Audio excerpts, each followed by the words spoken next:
del Compendio de Derecho Internacional Público, del profesor Juan Cristóbal Zúñiga de la Facultad de Derecho de la Universidad de Panamá. Este es el segundo capítulo, denominado Fuentes del Derecho Internacional Público. El estudio de las fuentes del derecho internacional público es fundamental para comprender cómo se crean, se manifiestan y se aplican las normas que regulan las relaciones entre los estados y demás sujetos internacionales.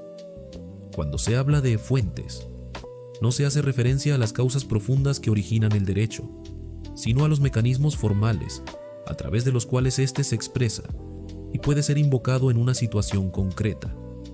En este sentido, las fuentes constituyen la manifestación externa del derecho internacional, es decir, aquello que permite identificar qué normas son jurídicamente obligatorias dentro de la comunidad internacional. Una de las referencias más importantes para determinar estas fuentes es el artículo 38 del Estatuto de la Corte Internacional de Justicia, el cual establece los criterios que debe seguir este tribunal al momento de resolver controversias internacionales. Aunque formalmente está dirigido a la Corte, en la práctica su contenido ha sido aceptado de manera general por la comunidad internacional como una guía sobre las fuentes del derecho. Este artículo reconoce, en primer lugar, a las convenciones o tratados internacionales, tanto generales como particulares, que establecen reglas expresamente aceptadas por los estados. En segundo lugar, menciona la costumbre internacional como prueba de una práctica generalmente aceptada como derecho. En tercer lugar, incluye los principios generales del derecho reconocidos por las naciones.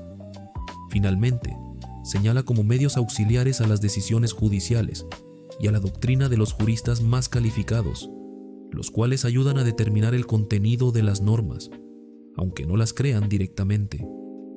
A partir de este esquema, la doctrina ha ampliado la clasificación de las fuentes del derecho internacional, incluyendo otras manifestaciones relevantes como la equidad, las resoluciones de las organizaciones internacionales y los actos unilaterales de los estados. Aunque no existe una jerarquía estricta entre estas fuentes, en la práctica suele aplicarse un criterio lógico que da preferencia a las normas más específicas sobre las más generales, dependiendo del caso concreto. Dentro de las fuentes, los tratados internacionales ocupan un lugar central. Estos pueden definirse como acuerdos celebrados entre sujetos de derecho internacional, principalmente estados, con la intención de producir efectos jurídicos.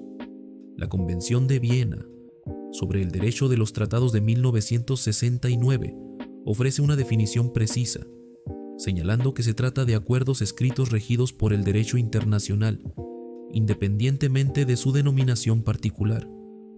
Así, términos como pacto, convenio, protocolo o acuerdo hacen referencia, en esencia, a la misma figura jurídica. Los tratados presentan varias características esenciales. En primer lugar, implican un acuerdo de voluntades entre las partes, lo que significa que su validez se basa en el consentimiento. En segundo lugar, deben ser celebrados por sujetos con capacidad jurídica internacional, como los estados y las organizaciones internacionales. En tercer lugar, producen efectos jurídicos, ya sea creando, modificando o extinguiendo derechos y obligaciones. Finalmente, se rigen por el derecho internacional y no por el derecho interno de los estados. Estos instrumentos pueden clasificarse de distintas maneras.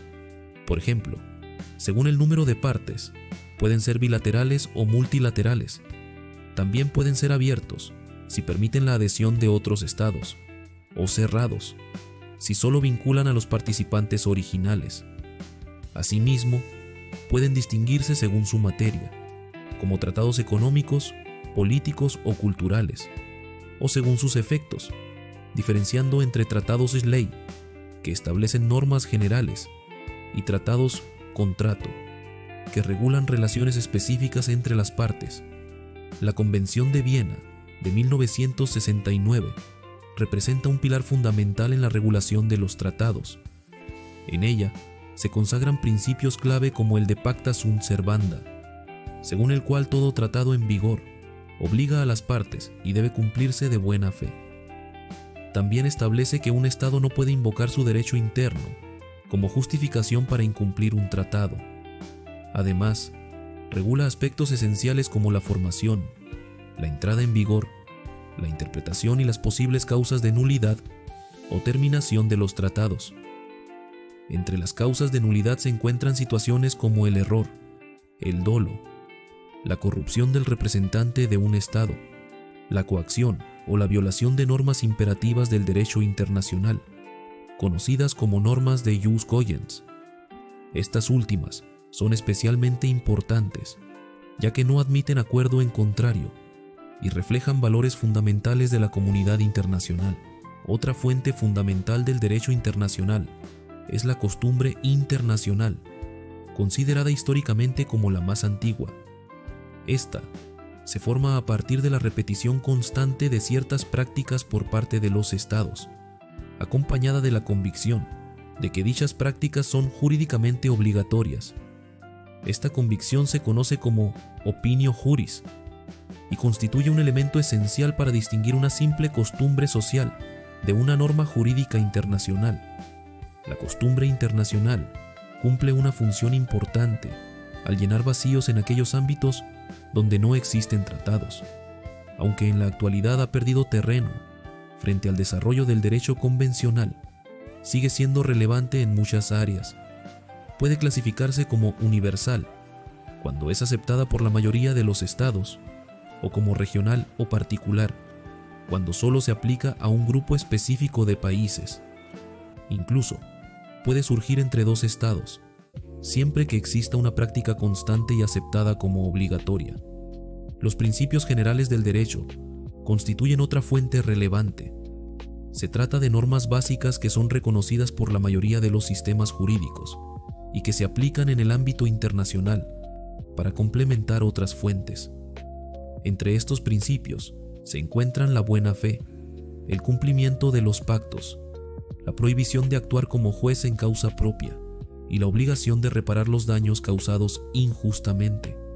Aunque no suelen ser la base exclusiva de decisiones judiciales, desempeñan un papel importante en la interpretación y aplicación del derecho internacional. Por su parte, las decisiones judiciales y la doctrina se consideran medios auxiliares. Las decisiones de tribunales internacionales, como la Corte Internacional de Justicia, no crean derecho en sentido estricto, pero contribuyen a aclarar su contenido y sirven como guía para casos futuros. De manera similar, la doctrina, entendida como los estudios y opiniones de juristas especializados, ofrece herramientas para interpretar y sistematizar el derecho internacional, aunque no tiene carácter vinculante.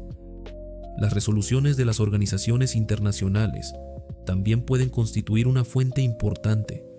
En algunos casos, estas resoluciones son obligatorias para los Estados miembros, especialmente cuando provienen de órganos con competencias específicas, como el Consejo de Seguridad de las Naciones Unidas. En otros casos, tienen un carácter recomendativo, pero aún así, influyen en la formación de normas internacionales y en la conducta de los Estados. La equidad, por su parte, representa la posibilidad de aplicar criterios de justicia en la resolución de controversias, siempre que las partes así lo acuerden.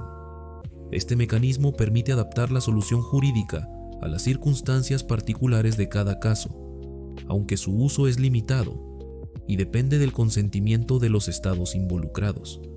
Finalmente, los actos unilaterales de los estados constituyen una fuente particular del derecho internacional. Estos consisten en declaraciones de voluntad realizadas por un estado que pueden generar efectos jurídicos sin necesidad de un acuerdo con otros sujetos. Para que sean válidos, deben expresar claramente la intención de obligarse, ser independientes de otros actos jurídicos y producir consecuencias jurídicas. Entre los ejemplos más comunes se encuentran el reconocimiento, la protesta, la renuncia, la notificación y la promesa. Incluso el silencio puede, en determinadas circunstancias, interpretarse como una forma de aceptación. En conjunto, todas estas fuentes reflejan la complejidad del derecho internacional público y la forma en que se construye el orden jurídico a nivel global. A diferencia de los sistemas jurídicos internos, no existe una autoridad central que legisle de manera uniforme, por lo que las normas surgen principalmente del consentimiento y la práctica de los estados. Esto hace que el derecho internacional sea un sistema dinámico, en constante evolución, que busca equilibrar la soberanía de los estados con la necesidad de cooperación y convivencia pacífica en la comunidad internacional. Y así, finaliza otro capítulo más del Compendio de Derecho Internacional, concretamente sobre las fuentes del derecho internacional público.